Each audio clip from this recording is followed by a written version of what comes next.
Hello, welcome to Jennifer's Magical Book Club. Today I am here to read a novel which is called Paperboy. I'm going to start reading from page 117, the rest of the half. So I'm going to start.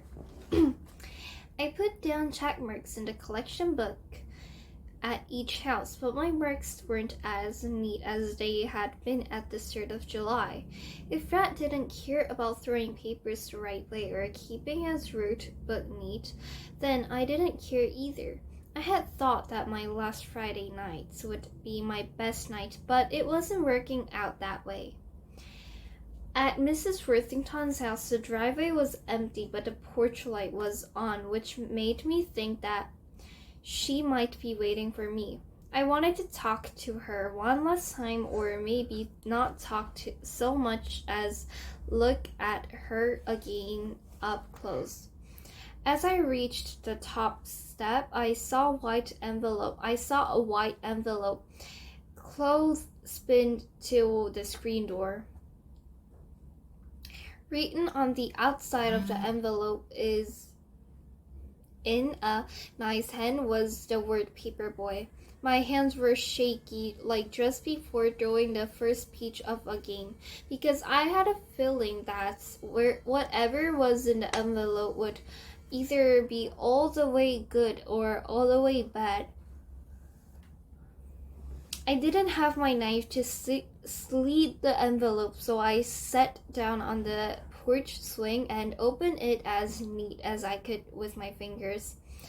A $5 bill was folded around a note written in a woman's curvy hand with big loops on the capital letters. Please cancel our newspaper. This should cover what we owe. Thank you for your excellent service. 1396 Herbert. I put the note in the collection book and the $5 bill in my back pocket. All the grown-ups around me were making things hurt for me all at once, like they had gotten together and planned it.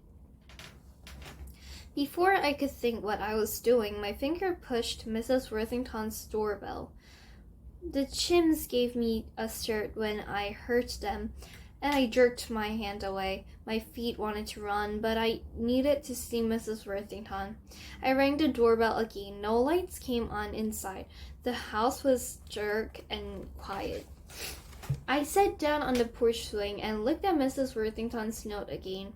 Her handwriting was nice, with even spacing between the words, and the sentences didn't go uphill or downhill, even though there weren't any lines on the paper. I had the feeling that she had taken a lot of time writing the notes, but I knew it wasn't really what she wanted to say to me. I think she was apologizing for inviting me into her house. She was disguising what she wanted to say, just like Mr. Voltaire said. I got up from the swing and started home. Halfway home, I picked up a good throwing rock.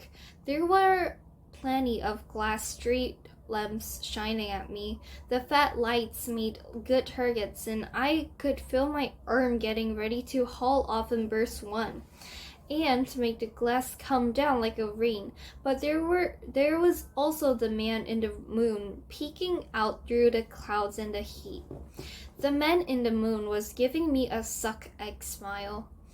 I threw the rock at the moon, as hard as I could throw. I found another rock and another one. I threw so many rocks that I was out of breath and my arm was hurting. The man in the moon was still smiling and laughing at the boy way down below who thought he could hit the moon with a rock.